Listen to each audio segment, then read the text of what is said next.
Good morning. Welcome to Time in His Word. Have you ever tried to do something you just don't feel like doing? It's kind of hard to do. It's kind of hard to get motivated. It's kind of hard to get interested in it. You really can't see what the outcome's going to be because you really can't see yourself getting started in the project. I one time heard this preacher, and they were talking about being called to service or being called to do something in the body of the church. And they were saying it doesn't have to necessarily be a missionary that goes overseas or go into being a minister in a church.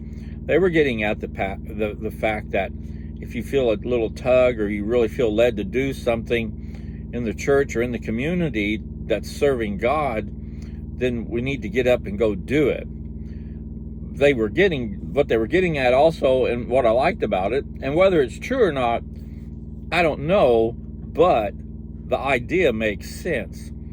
They were saying that if you feel like God's leading you to go and do something and you don't go, now He's got to find somebody else to go in your place. And this preacher went on to say, so then therefore you were disobedient. You didn't go and do as God was saying, but somebody else went.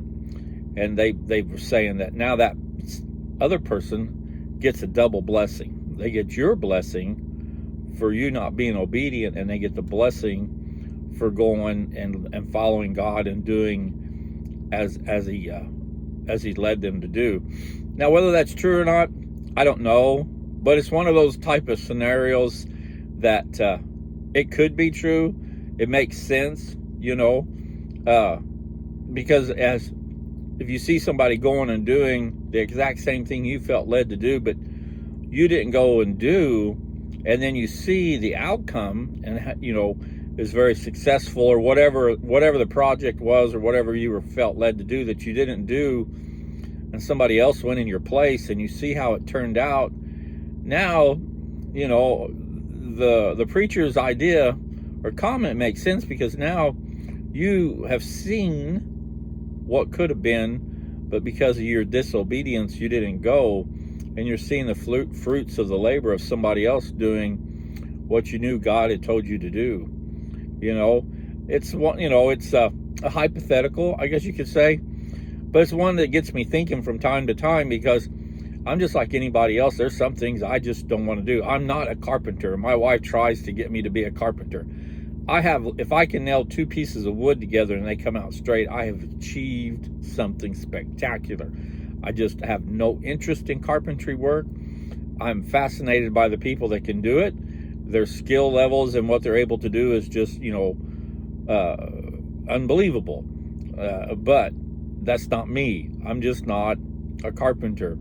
It's just not in me. But at the same time, there's other things that I can do that I know others can't do or would like to do. And I don't boast about anything that I can do or where I feel like I'm strong at. I just go about quietly doing it and serving the Lord. And that's all we can do, is go about quietly serving the Lord when we're called to do something. If you're worried about fanfare and being acknowledged, you're doing it for all the wrong reasons. You do things that you feel led to do by God because you love Him and want to serve Him, and you're not worried about the name recognition and stuff. If that's supposed to happen, it'll happen, and there won't be nothing you can do about it. But going and seeking that name recognition or being acknowledged for what you've done, that's your just reward. That's all you're going to get, and that's an empty feeling. It's just like when you run track and you win that race and you've beaten somebody that you wanted to beat. You're all on top of the world. You feel great at that moment, and for a few hours afterwards you'll talk about it, but the next day is just another day and all is forgotten. And it's the same way if you're seeking name recognition for something you did for serving the Lord. Once you get that, it's all gone, and that empty feeling's back again.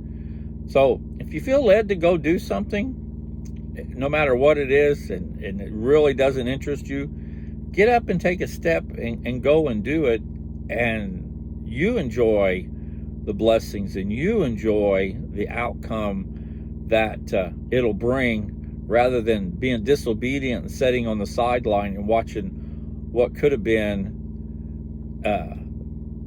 what could have been it unfolds before you, and then now you're like, wow, I should have went and done what I was led to do.